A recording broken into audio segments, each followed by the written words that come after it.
Ouais, un Jurassic Park en 42 épisodes, non. Non, parce que j'aime pas fragmenter, en fait. Je l'ai fait pour... bah, c'était pour Alien vs Predator. Ça m'a saoulé de faire ça. Je préfère tout faire en gros, même si une vidéo de 3 heures et que les gens sont saoulés et tout. Je peux pas fragmenter, c'est énervant. En parlant de The Thing, j'ai découvert The Thing dans un centre commercial, ça s'appelle Alien Riders. Ah, c'est intéressant, tiens, je vais le noter, ça. Ouais, j'utilise encore les post-it. Nous sommes au 19e siècle. Alien Riders of the Lost Ark. Ah non, ça n'a rien à voir. Alors par contre, ouais, Harbinger Down, c'est pareil, je l'ai aussi, ce film-là, je l'ai vu. Il m'a un peu dérangé sur certains trucs parce que je trouve qu'il y a des animatroniques qui sont faits de manière assez propre. Mais ouais, c'est pareil, ça aussi, ça manquait tellement de budget pour les effets spéciaux, c'est abusé. Enfin, les effets numériques en tout cas. Je me permets de me couper parce que je dis qu'il y a quand même eu l'Oscar du meilleur film en 2006. Les Oscars, en vrai, j'en ai rien à branler. Genre, les récompenses, je trouve ça tellement débile. Je rejoins tellement Jean-Yann sur ça. C'est le meilleur plombier du monde, on lui donne pas un prix. Il n'y a pas tous les plombiers qui se réunissent pour dire ouais, ce mec-là et tout, c'est trop bien ce qu'il fait. C'est vraiment de la branlette, ce film. Je pensais pareil pour les Oscars jusqu'à ce que Brendan Fraser reçoive un Oscar. Ouais, c'est vrai. Franchement, ce moment m'a énormément touché. Franchement, j'étais grave ému parce que ça lui, c'est tellement bien pour lui en fait. Après tout, après sa putain de traversée du désert. Tu préfères la guerre des mondes de 53 ou celle de 2005? J'ai jamais vu la guerre des mondes de 53. Va falloir que je rattrape ça. Est-ce que pour toi, Freddy Krueger, Gripsou de ça ou les tueurs surhumains des slashers rentrent dans la catégorie des monstres? Oui. Pas tous, vraiment, parce que un monstre, étant donné que c'est anormal, bon, même si on peut dire par exemple d'Hannibal Lecter que c'est un monstre parce qu'il mange des gens, cela dit, c'est normal, c'est un comportement qui n'est pas normal. Oui, c'est des monstres, mais c'en est plus pour ceux qui reviennent, en fait. Que ce soit Michael Myers, que ce soit Jason, que ce soit Freddy, ils meurent et reviennent. À partir de là, c'est des monstres, concrètement. Tu sais qu'à cause de toi, j'ai regardé Avengers Grimm. Bah tant pis, c'est bien fait pour toi. Je t'avais prévenu, hein.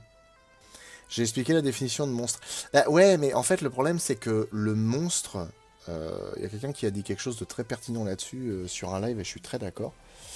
C'est que un monstre, je pense que c'est quelque chose de vivant. Dire de quelque chose qui n'est pas vivant, qui n'est pas organique, qui ne respire pas, par exemple une machine, que ce soit une voiture comme dans Christine, des camions dans Maximum Overdrive, ou un robot dans Terminator, on peut pas vraiment qualifier ça de monstre. C'est... Métaphoriquement peut-être, mais vraiment de monstre, c'est compliqué. Jésus est un monstre du coup. Bah quelque part oui. Bah de toute façon, faut savoir que les monstres, pendant l'Antiquité, c'était aussi un terme qui désignait à la fois les créatures fabuleuses de la mythologie, mais aussi les dieux. Zeus étant, ça je sais parce que j'ai un collègue qui est très branché là-dessus, Zeus étant, ayant été déformé pour au final donner Dieu, parce que Dieu en réalité ça veut dire Zeus, et inversement, bah, Jésus étant le Fils, et le Fils étant le Saint-Esprit, et le Saint-Esprit étant le Père, et le coup le Père et le Fils et machin, bah du coup Jésus est un Dieu, donc Dieu, et c'est un monstre. Voilà. J'ai eu une éducation à l'école et au collège catholique. Donc voilà. Y a-t-il une différence entre monstre et créature? Une créature peut être un monstre peut être une créature. Non, un monstre, c'est forcément une créature pour moi. Une créature n'est pas spécialement un monstre. Une créature, c'est un être vivant. Ah, mais les monstres peuvent vieillir. Puis bon, on le voit mourir, ouais, jusqu'au film d'après, quoi. Le dieu de l'apéro. C'est le meilleur. Et encore, Zinux, parce que du coup, tu dis un monstre est dangereux, une créature est un animal qui se comporte comme tel. J'aimerais être considéré comme tel. En tant que tel. Quoi? Après, par exemple, un crocodile ou un requin peut être considéré comme un monstre quand il fait ce qu'il a à faire, hein. Que ce soit Rogue ou que ce soit les dents de la mer, l'animal fait ce qu'il a à faire. Point.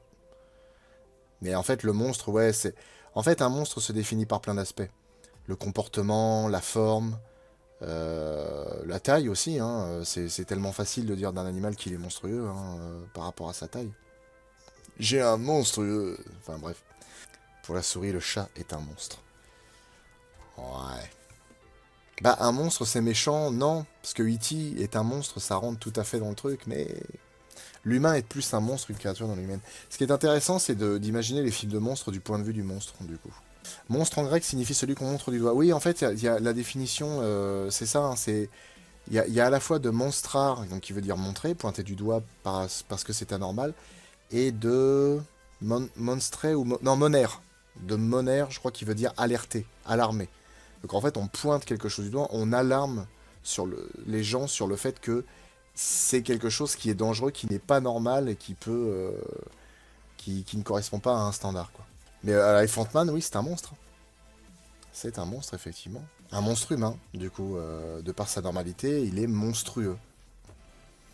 Est-ce que tu feras un épisode sur Alien vs Predator 2 Requiem? Bien sûr, c'est prévu. Attends que je regarde mon Zuber Dablo. Ah non, merde, c'est prévu pour l'année prochaine. C'est pas grave. C'est pas grave. Bon, c'est prévu pour l'année prochaine. Voilà. Il y a un truc comme ça qui me revient. Cet épisode, parce que du coup, mine de rien, ça remonte à l'époque où on démarrait sur Monstre de Film, donc on montrait un petit peu les épisodes à la famille de temps en temps quand ils passaient. Et je me rappelle que Tetel avait montré cet épisode-là à ses parents. Et en fait, il faut savoir que bon, son père regarde quand même pas mal de trucs. Mais par contre, sa mère est vachement branchée, films français, séries françaises, etc. Et pas de trucs de science-fiction. Du polar, du policier, bon, ça c'est pareil. De la comédie, des choses comme ça. Mais tout ce qui est science-fiction, fantastique, etc., c'est absolument pas son truc. Parce qu'elle est un petit peu dans cette caste de gens qui considèrent que comme c'est trop farfelu et pas vraiment possible, bah du coup, elle arrive pas à se mettre dedans. Bon, ça c'est un truc, chacun est libre. Ma mère aussi est un peu comme ça. Et ça me tue de me dire qu'on a montré ça à mes beaux-parents, et du coup ils ont regardé, et ça les a intéressés, ils ont trouvé ça sympa. Et je me dis, bah quand t'as l'habitude des séries ou des films français, et que d'un coup on te présente le Predator et l'Alien, et que t'as jamais vu ça de ta vie, tu dois te dire, mais qu'est-ce que c'est que ce bordel? La question, c'est plutôt, tu serais un alien ou un prédateur? Ah oui, on m'a demandé team alien ou prédateur. Franchement, je sais pas. C'est... Bon, écoutez, vous m'emmerdez avec vos questions. Là. Non, franchement, j'en sais rien. Je trouve l'alien trop bien. Tu t'inspires la peur, tu peux faufiler n'importe où. Si en plus tu deviens une reine, tu deviens un machin énorme de 5 mètres de haut. T'as le sang acide et tout. T'as une queue avec une espèce de lame au bout comme ça qui peut... Là, tu peux transpercer n'importe quoi avec. T'as la mâchoire, c'est trop bien l'alien, le Predator c'est un délire, c'est trop bien. T'escalades partout, t'es super fort, tu peux te rendre invisible, t'as des armes du futur, enfin... moi je peux pas choisir. Franchement je peux pas choisir. Après, qui j'aimerais être, c'est pareil, dans les deux, j'aimerais être les deux, franchement. Même si j'aurais peut-être plus tendance à préférer le Predator, dans le sens où le côté invisible c'est cool, t'es vraiment entraîné, tu peux te balader partout, t'es costaud comme ça, biscotto. Ouais, dans les comics aliens, il y a des reines gigantesques. Bah, surtout que je crois qu'il y a aussi des... Il y a des reines et il y a des reines mères. Genre, il y a des reines mères, c'est des grandes reines rouges qui sont vraiment immenses. Un T-Rex xénomorphe, oui, ça, j'en ai vu des xénomorphes, ils les ont fait à toutes les sauces. Dernièrement, j'en ai vu en requin, en bestiole volante. Flo, le prêt d'alien. Ah, c'est vrai que le prêt d'alien aussi, c'est stylé quand même. Même s'ils l'ont mal exploité, mais c'est stylé. Question. Vous préférez être quoi? Alien, Predator, Predalien ou Obi-Wan Kenobi? Ah la vache, ça vote direct, les mecs ils sont tous fous là-dedans. Putain, Obi-Wan Kenobi, il y a du monde, tu m'étonnes. Pourquoi Obi-Wan Kenobi? S'il y en a qu'on la ref. Ah, je pense que ce serait Predator quand même. Pardon. Je peux être Chuck Norris. Non, les dieux, on n'a pas le droit. Un Predalien Obi-Wan Kenobisé, oh la vache. Un alien qui sort de Kenobi, putain. Il y a X-Predator X qui parle d'une version téléchargée de AVP. Alors, téléchargée, c'est pas bien, hein, caca, tout ça. J'ai des scènes coupées où le balafré et l'allemand, ils ont des voix différentes. Oui, parce qu'il y a une version longue, enfin longue, un peu plus longue, et surtout une version non censurée, bon, qui est un poil plus violente, mais enfin, il n'y a pas de quoi se relever la nuit non plus. Mais c'est plutôt sympa d'ailleurs. Moi, c'était la version non censurée que j'avais testée, je crois, si je dis pas de conneries. J'adore la tête de Nico. Ah, mon Nico, j'adore. Puis ADR, ah, il s'était pété le bras ADR en plus. Ouais. Nico, c'est la première fois qu'il apparaissait pareil en vidéo. Nico avec des cheveux en plus. C'est rare ça. C'est rare. Ça y est, le résultat est tombé. À 40%, les gens veulent être le Predator. 26% pour l'Alien, 26% pour Obi-Wan Kenobi et 8% pour le Predalien. Oh la vache, c'est un goût de cigare. Oh là, c'est un goût de cigare et de reblochon, c'est affolant. C'est pareil, s'il y en a qu'on la ref. Alors ça, c'est... Ça fait partie... En fait, il faut savoir que quand on finit la vidéo, on la regarde une fois avec Tetel. Reposé, calme, et on note tous les trucs qui déconnent. Des petites images subliminales, le son qui est trop fort, comme là par exemple. Mais en fait, il y a eu tellement à ce moment-là de relecture, et surtout, j'avais un PC qui tenait pas la route, avec une application qui plantait tout le temps. Ça me cassait tellement les couilles que je vérifiais pas autant. Et du coup, quand il y avait des mauvaises surprises comme ça, voilà, c'était un peu chiant. Est-ce que tu crois que les prédateurs avec les visions thermiques détectent leur paix de stress? Bah, en théorie, un petit peu à la chaleur du corps, ça doit se voir. Il doit y avoir quelque chose. Ouais, les soucoupes volantes attaque de 58, ouais, je connais. Effectivement, Gamera. Alors, effectivement, je sais plus si j'en parle dans la partie making-of. Si, je crois que j'en parle. Mais en fait, normalement, l'alien qui combat les prédateurs à ce moment-là, dans le bouquin, dans la novélisation du coup du scénar. Alors, novélisation de scénar, en règle générale, c'est ce qu'ils n'ont pas pu faire. Par manque de budget, etc.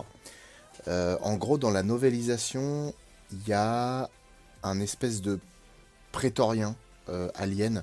Je me rappelle qu'il y avait ça dans les jeux. Dans les jeux Alien vs Predator, il y avait souvent un Predator qui était un peu à mi-chemin entre le soldat et la reine, qui était un peu plus gros, pas comme un Predalien du coup, un petit peu différent. Et en gros, c'était censé... Ouais, un alien alpha, c'est ça. C'est censé être un alien alpha, ou un prétorien, effectivement. Qui en fait foutait un petit peu le zbeul dans les rangs des prédateurs. Et des prédateurs, il y en avait 5 initialement. Si t'en mets 5, je veux bien que tu fasses un peu de chair à canon, et honnêtement, quand il y en a 3, c'est un peu dommage quoi. Ouais, c'est plutôt un souci de costume et de CGI dans le film. C'est dommage quand même qu'il l'ait pas fait un peu plus gros et qu'un design un peu différent. Ça aurait été sympa quand même. Parce que c'est pareil, les aliens, un petit peu comme pour Jurassic Park, on voit toujours que les raptors et les T-Rex. Au niveau des aliens, on voit toujours les mêmes trucs, toujours les aliens, toujours. Ça serait bien d'avoir les intermédiaires dans les jeux vidéo, putain. Et j'ai vu là, il y a le. D'ailleurs, celui-là, faudrait que je l'achète pour le faire en live. Ils ont fait. C'est Alien Dark Descent. La bande-annonce du jeu est énorme, je trouve, elle est super bien faite. Et en fait, dedans, ils ont mis plein de types d'aliens différents. Et vraiment des boss spéciaux et tout. Et même dans le jeu, qui était quand même pas terrible, c'était Alien Colonial Marines. Ils avaient fait par exemple un alien avec une espèce d'énorme tête comme ça, qui s'en servait comme un bélier. Il y avait des aliens crashers. Il y avait c'était le roi alien du coup, avec vraiment une gueule un peu tête de mort et tout. C'est vraiment dommage qu'ils fassent pas ça dans les films quoi. Après bon, il y a eu l'alien blanc de Jean-Pierre Jeunet, mais c'est dommage qu'ils aient pas fait autre chose dans le même genre. Pardon. Par contre, il y a un truc que j'ai oublié de vous dire, c'est que les rites d'initiation des prédateurs se passent tous les 100 ans. Ah, le xénomorphe corbeau, ouais, c'est vrai que c'était ça. Euh, alors, le T-Rex alien, je sais pas s'il est déjà apparu dans une bande dessinée, ça m'étonnerait quand même. Mais par contre, effectivement, il y a eu les bandes dessinées Alien versus Batman. Il y a eu Batman versus... Non, c'est Superman versus Alien aussi. Où il y avait même Green Lantern, je me rappelle. En même temps, c'est logique, hein, Green Lantern, il se balade dans l'univers, concrètement, c'est un peu normal qu'au bout d'un moment, il tombe sur les aliens. Et Batman vs Alien était stylé parce qu'il y a un moment, il y avait une scientifique un peu folle qui faisait des mutations entre certains méchants de Batman, notamment Killer Croc. Il y avait un alien Killer Croc et il était vraiment stylé. Et il y en avait un autre, c'était un alien qui avait inséminé, enfin un facehugger, qui avait inséminé un crocodile. Du coup, ça donnait un putain d'alien, un truc énorme. De toute façon, je pense qu'on peut le trouver. Xenocroc. Ouais, voilà, c'est celui-là. Le truc, tais-toi, toi. Voilà, le truc énorme comme ça. Et franchement, c'est super stylé. Pourquoi les mecs, ils ont pas fait ça dans des films? Alors, bon, faut l'amener, hein, le machin. Hein. Mais honnêtement, ça pourrait donner quelque chose de vraiment intéressant, quoi. Ça changerait un peu l'univers d'Alien. Ça permettrait de voir des nouvelles bestioles. Parce que quand on reste toujours avec les mêmes bestioles dans le même univers, c'est un peu chiant par moments. C'est bien d'évoluer, de proposer quelque chose de nouveau. Et ouais, celui avec Killer Croc, je me rappelle plus. Ouais, voilà. Le Xenomorph Killer Croc, il est vraiment classe. En plus, il est mastoc. Avec la mâchoire de ouf, comme ça, là. Mega City One Queen. Oh la vache. Qui c'est que cet engin? Ah, je savais pas qu'il y avait autant de trucs. Rogue Xenomorph. Ah, c'est sympa, ça. En plus, moi j'aime bien quand ils font des gros xénomorphes. Je trouve ça cool. Parce que bon, ce gabarit-là, c'est sympa, mais franchement, faire vraiment des xénomorphes balèzes, je trouve ça sympa, moi. Mais voilà, moi j'avais vu ça, par exemple. Il y a la reine alien, il y a en gros le roi alien avec une espèce de gueule chelou, en gros l'impératrice, bon, d'accord. Et puis ouais, la reine mère. Du coup, la reine mère, ouais, c'est un machin gigantesque. Les mecs, ils donnent des dimensions à ces trucs, c'est juste ouf. On pourrait voir une scientifique de Carnosaur qui ferait mémuse avec des œufs xénomorphes. Ouais, carrément. Ah oui, Batman fight, ouais, Batman versus Joker, Predator et Alien, ouais. Je crois que si on pense à la même chose, il y a aussi un mec qui a fait Predator contre Wolverine. Enfin, c'est un groupe de gens, des Américains sur YouTube, qui font des vidéos comme ça et des costumes super bien faits, vraiment, vraiment bien foutus. Oui, non, il n'y a pas de roi alien à la base, mais effectivement, il y a des rois artificiels. Le concept des aliens, c'est que leur forme est induite par rapport à la créature dans laquelle ils se développent. Et c'est vrai, c'est un peu dommage, ouais, qu'il ne l'ait pas fait dans les films. Ah, intéressant ça. Les rois existent, mais ce sont des mutants générés pour détruire des ruches opposées. C'est cool ça. Alien 3, moi je l'aime beaucoup ce film, même si visuellement, malheureusement, l'Alien fait vachement de peine à voir quand même. Putain, c'est quoi ce truc? Oh la vache. Faut vraiment que j'achète les BD Alien, parce qu'elles ont l'air juste tellement ouf. J'en ai lu quelques-unes, mais très peu en fait par rapport à ce qui existe. Alors ça on est dans la merde. Hein. Si jamais ça arrive, on est tous dans la merde. Voilà, c'est pour dire. Et ouais, et le 4 ouais, je l'aime bien quand même si je trouve que c'est le plus faible des 4. En fait, ce que j'aime bien dans Alien 3, c'est qu'on a un retour vraiment au côté survival, parce que les mecs ont pas d'armes. Ils doivent se démerder avec leur tub et leur couteau, et ben j'aime bien. J'aime bien, moi. De ce que je comprends avec ce genre de dessin, c'est que la reine alien dans Alien le Retour est une reine, et qu'en gros, le stade au-dessus, l'impératrice, c'est ce qu'il y a dans Alien versus Predator, quoi. Ah voilà, tiens, c'est ça un peu les prétoriens. Ça ressemblait un peu à ça. L'alien serpent, j'imagine. L'alien je sais pas quoi. Ah, il y a des drôles de gueules quand même. Oh, il y a un mec qui a fait un. euh, Il y a un mec qui a fait un dessin, je pense un fan art, on peut appeler ça. De sûrement ce qui peut être la pire créature du monde. Un mélange entre l'arachnide de Starship Troopers et l'alien. Ce truc-là existe, on est tous morts. Imagine un alien qui prend l'apparence de la bête dans The Thing et toutes ses capacités. Oh putain. Alors c'est plutôt si la chose du coup de The Thing prenait l'apparence de l'alien. C'est-à-dire les attributs de l'alien tout en étant la chose. Alors là, y a rien à faire. Il y a rien à faire. Ça aussi, les bestioles de Starship Troopers, quelles qu'elles sont ouf. Mais alors ça, ouais, putain, ce truc-là, laisse tomber, tu mets ça au cinéma, même pas la peine. Vous avez que des ennemis. Bon, seulement en chemin, les aliens Fusion vont entre la laisser denrée et passer. Alien. Avec ça, elle va se Vache. retrouver toute seule. Mais le Predator va finalement lui T'as tomber la bouche dessus qui et faire sort copain-copain et avec t'as la elle, seconde bouche après qui que fait. celle-ci lui ait sauvé la vie en tuant un alien. Oh, ce serait incroyable. Tiens, vends-la sur eBay. Ah oui, ça c'est la première fois que j'ai décidé d'utiliser Enfin, c'est même pas des modulateurs de voix, c'est qu'en fait je ralentis la vidéo et du coup la voix devient beaucoup plus grave. Puis je parle un peu avec la voix du barbare en version normale, comme ça fait un truc assez sympa. Oui, du coup, on se demande comment... En fait, c'est ça le truc, c'est que...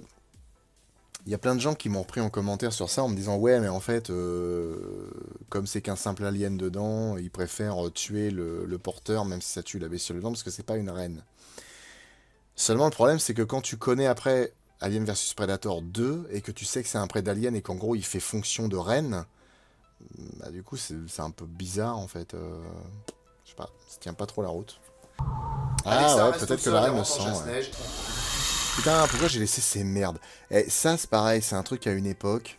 On nous proposait ces conneries-là en fin de vidéo, là. En fait, ça m'énerve, ces trucs, faut que je les enlève, parce que c'est débile, tu vois plus rien. Tu vois plus rien. Je trouve ça très con, ça m'énerve. Ça m'a toujours fait marrer, ça. Parce que, du coup, La bande dessinée, il y a un des mecs qui l'a fait qui s'appelle Mark Verheiden. Et c'est le nom d'un des personnages du film.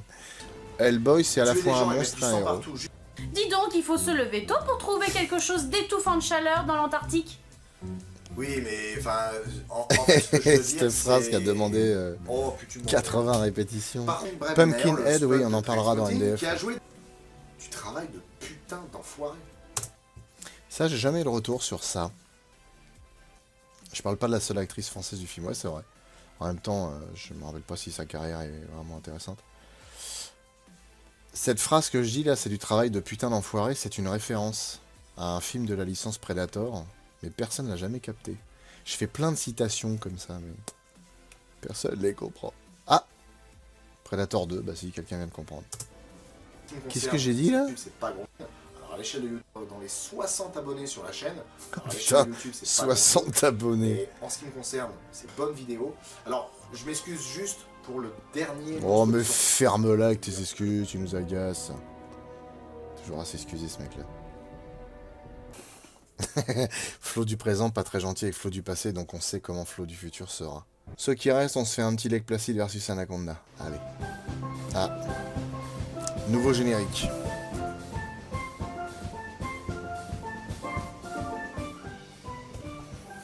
Une balade en escalier. Ouais, Monty a aimé son orchidée, effectivement. Maintenant, Pour il choper les mesure 7 crocodiles, ils mètres. sont aidés par Bickerman, un chasseur de On l'a crocodiles lâché, qui, hein, a dans la priori, forêt. a perdu son œil. Eh, franchement, c'est un truc de ouf, sans déconner. Et les soubresauts du matelas, là, ils ont fait ça en image de synthèse. Ils ont même pas été capables de mettre quelqu'un sur un lit et de le faire sauter pour que ça donne... Putain, c'est ouf, ça me tue. Je comprends pas.